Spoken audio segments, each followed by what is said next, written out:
ሃይ እንዴት ናችሁ? የዛሬው ሳችን ደግሞ ሜክ ሹር ዊ ዶንት ጌት ሰርፕራይዝድ በሚል ይሆናል። ቅርብ ጊዜ አንድ ቪዲዮ እያየሁ ነበረ። ከዚህ አሁን ከምናገረው ወይም ሪፍሌክት ካረኩት ነገር ጋር ቀጥታ የሚያያዝ ነው። ቪዲዮ በ1998 ዋሽንግተን የቢዝነስ ዩኒቨርሲቲ ውስጥ የተቀረጸ ነው። ሚስተር ቢልጌት እና የሚስተር ቢልጌት ጓደኛ ሚስተር ዋረን በፌት እንግዳ ሆነው ከተማሪዎች ጋር ጥያቄና መልስ ለማድረግ ተጋብዘው ነበረ። ከዛ በመካከል አንድ ተማሪ ምን ብሎ ይጠይቃቸዋል? እንዴት ነው ኢኖቬሽንን ዲፋይን የምታደርጉት ብሎ ይጠይቃቸዋል። እና ቢልጌት የተናገረው ንግግር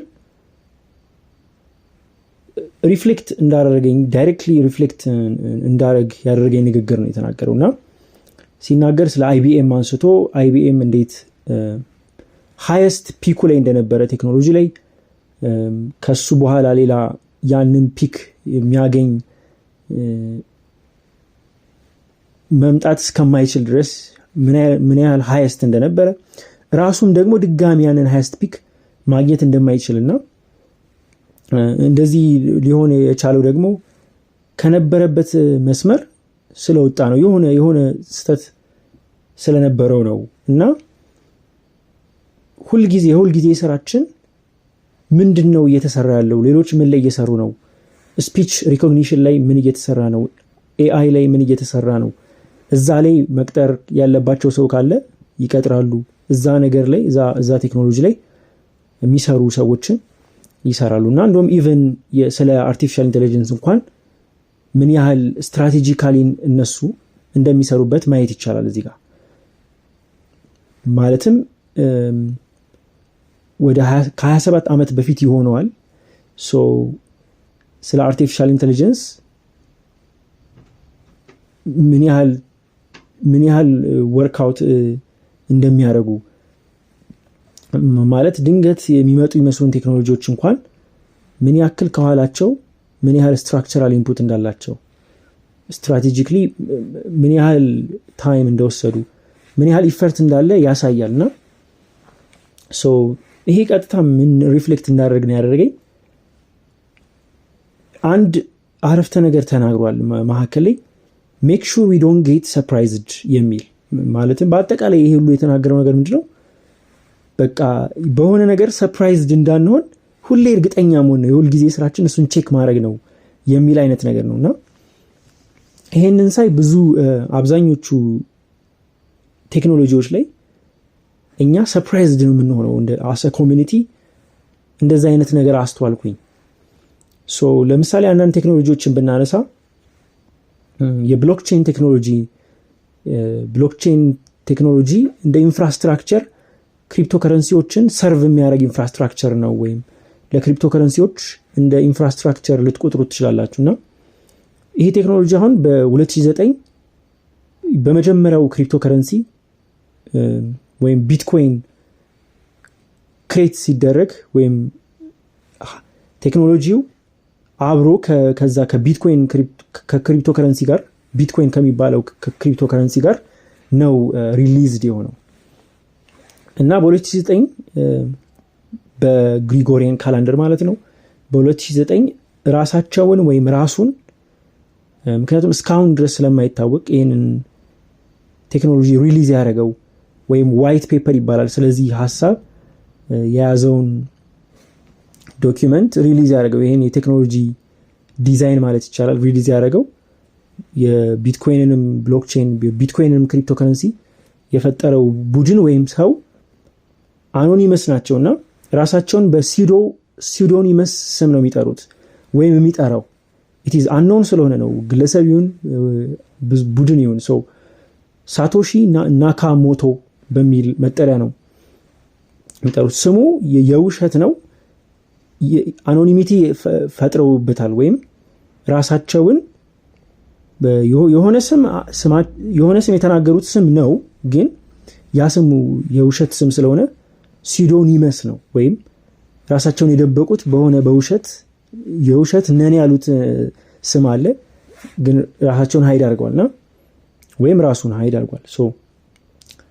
ይሄ እንግዲህ ከኒርሊ ከ15 ዓመት በላይ ይሆነዋል አይ ቲንክ ከዛ በላይ ከዛ በላይ ይሄ ማለት ምን ማለት ነው? ግን ስለነዚህ ሀሳቦች ለነዚህ ቴክኖሎጂዎች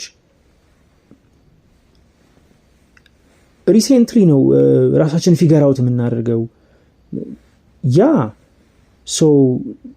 ምን አይነት ሲቹዌሽን ነው ምን አይነት ልዩነት አለ ብዬ ሳይ የሚገርማችሁ በዚህ አሁን ባነሳው ቴክኖሎጂ እንኳን ዲስኮርሶች አሉ። አሁን ታንክስ ፎር ዘ ኢንተርኔት እና አሁን ኢንፍራስትራክቸሩን ጥሩ ነው፣ ኢንተርኔት አክሰስ ማድረግ እንችላለን። ስለዚህ ሪሶርሶችን ሳይ እርሊ የሚሰሩ ሪሶርሶች ለምሳሌ ዩቲዩብ ላይ የነበሩ ቪዲዮዎች አሉ። በዛን ጊዜ ቴክኖሎጂው ሪሊዝ በተደረገ አቅራቢያ ወቅት ማለት ነው። ወይም እርሊ ምን አይነት የዲስኮርሶች ስለዛ ነገር ዲስኮርስ ያደርጋሉ። በደንብ ኮሚኒቲው ይሄ ኢንፎርሜሽን ሶርስ ይኖረዋል እና እሱን ካልቸር አይቻለሁ። ዲስኮርስ ማድረግ እዛ ነገር ላይ በደንብ ሪል ሳይንሱን አንደርስታንድ የማድረግ ነገር በኋላ ያም ስለሆነ የኢኮኖሚክ አድቫንቴጅም ካለው መጠቀም የምንችለው ያን ነገር አንደርስታንድ ስናደርገው ስለሆነ ስለዚህ በዚህ አኳያ ምናልባት የኳንተም ፊዚክስንም ሀሳቦች ልታነሱ ትችላላችሁ። የኳንተም ቴክኖሎጂን በአጠቃላይ ስናይ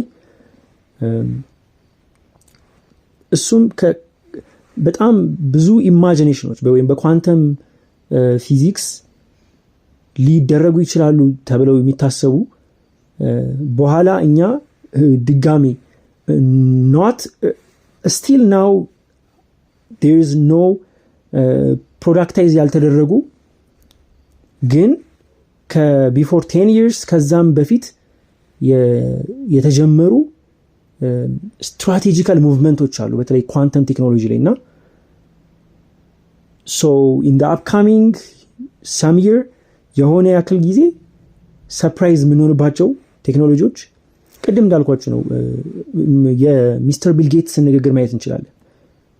ስትራቴጂክሊ ነው እነዚህ ቴክኖሎጂዎች ከኋላቸው ብዙ ኢፈርት አለ፣ ብዙ ሲሰራባቸው ይቆያልና እነሱን አዌርድ መሆን ሌሎች ሰዎች ለሚሰሩት ነገር ፕሪፔርድ መሆን ያ ነገር ሲመጣ አድቫንቴጁን በትክክል ፋይዳው ገብቶን ስለሆነ ትክክለኛ ቦታው በትክክለኛው መንገድ እንድንጠቀመውና ውጤታማ እንድንሆን ያስችለናልና ትልቁ ነገር እሱ ነው። ምናልባት early እነዚህ ቴክኖሎጂዎች ሲፈጠሩ ሊሆን ይችላል ወይም ለምንድን ነው ለምሳሌ ብሎክቼንን ብናነሳ ከ15 ዓመት በፊት ምናልባት ያኔ ኢንፍራስትራክቸሩም አልነበረ ልንል እንችላለን። ኢንተርኔትም የኢንተርኔት አክሰስም የዲቫይሶቹንም ኢንተርኔት ኬፓብል የሆኑ ዲቫይሶችንም አክሰስ ላይኖረን ይችላል ብለን ልናስብ እንችላለን። ግን ስቲል ናው ግን የዚህ ችግር አለ። ስቲል ናው ሰርፕራይዝድ ነው እየሆን ያለ ነው። ምናልባትም ኢንተርኔቱ ኤክስፖዝ ያደረጋቸው ነገሮች አሉ። ለምሳሌ we can mention ለምሳሌ ፎሬክስ ትሬዲንግን ማንሳት እንችላለን። ኢቭን ብሎክቼንም ክሪፕቶከረንሲም ጥሩ ኤክስፖዠር ሰጥቶናል። ግን አሁንም የማየው ደግሞ አንድ ችግር ማለት እችላለሁ።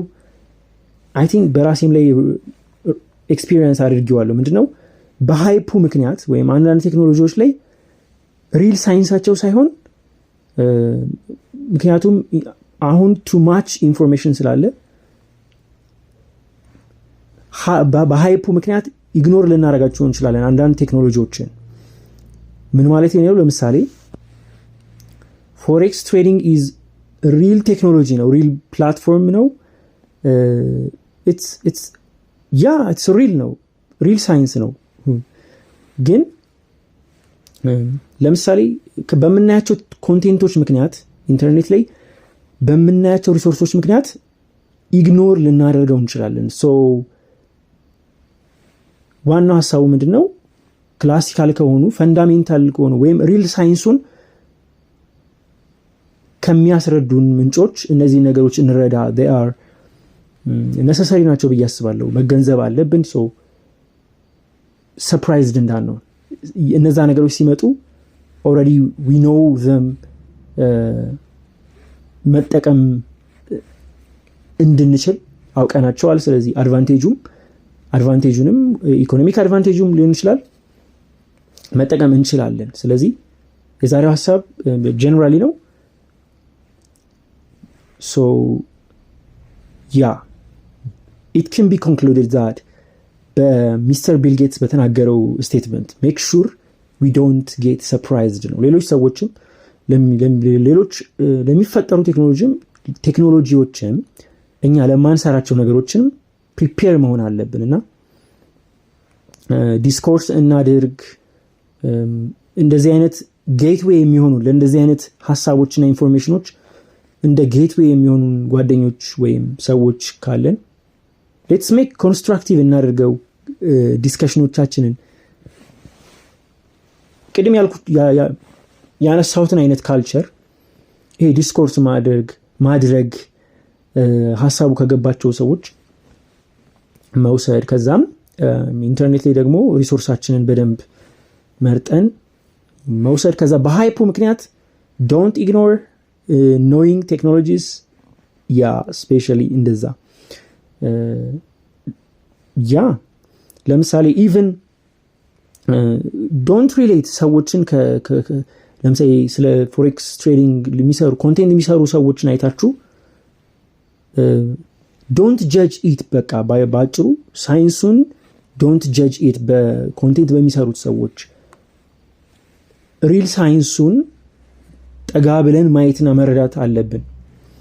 ያኔ we decide መጠቀም እንዴት እንደምንችል እናያለን፣ ኦፖርቹኒቲውን እናያለን፣ ሪስኩን እናያለን፣ ራሳችን ዲሳይድ ማድረግ እንችላለን። ግን በሃይፕ ሳይሆን ወይም ሳይሆን ሎጂካል ሆነን ራሽናል ሆነን ሌትስ ሉክ እነዛን ምንድን ናቸው እነዚህ ነገሮች ብለን ሪል ሳይንሱን ሌትስ ፐርሲቭ እና እንደዛ እናድርግ። የዛሬው ሐሳብ ይሄ ነው።